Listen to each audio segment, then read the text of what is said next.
कल से मेरे खिलाफ एक स्क्रिप्टेड कैंपेन चलाया जा रहा है। सेम भाषा, सेम बातें, सेम आरोप। ये कोई कोइंसिडेंस नहीं है, बल्कि एक कोऑर्डिनेटेड अटैक है। पहले मैंने सोचा कि मुझे इसका जवाब नहीं देना चाहिए, फिर लगा कि कहीं एक झूठ को 100 बार बोला जाए, कुछ लोग मान ना लें, इसलिए मैंने सोचा कि जवाब दूं। आम आदमी पार्टी ने 3 आरोप लगाते हुए ये कहा कि इन 3 आरोपों की वजह से हम राघव चड्ढा को पार्लियामेंट में बोलने का मौका नहीं देंगे। राघव चड्ढा के पार्लियामेंट में बोलने पर रोक इसलिए लगाई गई क्योंकि उन्होंने ये 3 गलतियां करी। मैं एक एक करके इन तीनों पर आपसे बात करना चाहूंगा।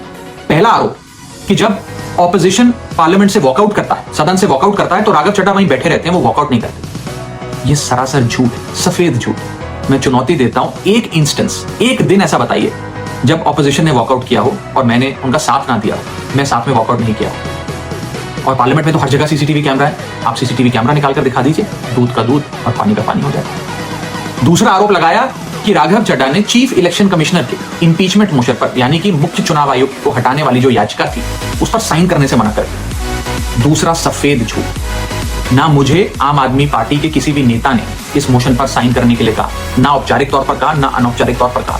और आम आदमी पार्टी के राज्यसभा में कुल 10 सांसद हैं, जिनमें से 6 या 7 सांसदों ने इस मोशन पर खुद ही साइन नहीं किया। तो भला इसमें मेरी क्या गलती? खाली सारा दोष मुझ पर ही क्यों बढ़ाया जा रहा है?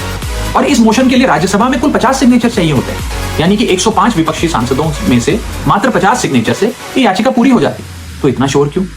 और तीसरा आरोप जो मुझ पर लगाया गया वो ये था कि राघव चड्ढा डर गए हैं और इसलिए वो बेकार मुद्दे उठाते हैं। पहली बात मैं बता दूं कि मैं पार्लियामेंट में शोर मचाने, चीखने, चिल्लाने, माइक तोड़ने या गाली देने नहीं गया। मैं वहां पर जनता के मुद्दे उठाने गया हूं, लोगों की बात करने गया हूं। और मैंने कौन सा मुद्दा नहीं उठाया?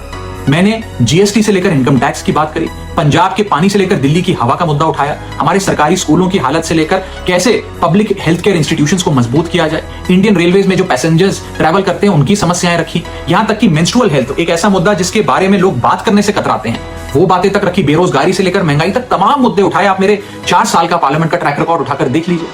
और मैं पार्लियामेंट में इंपैक्ट क्रिएट करने गया हूं, मैं पार्लियामेंट में रकस क्रिएट करने नहीं गया।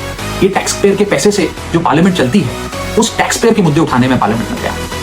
अंत में मैं बस इतना कहना चाहता हूं कि जो लोग आज मुझ पर आरोप लगा रहे हैं, झूठे आरोप लगा रहे हैं, कि हर झूठ को बेनकाब किया जाएगा और हर सवाल का जवाब दिया जाएगा, क्योंकि मैं घायल हूं, इसीलिए घातक हूं। जय हिंद।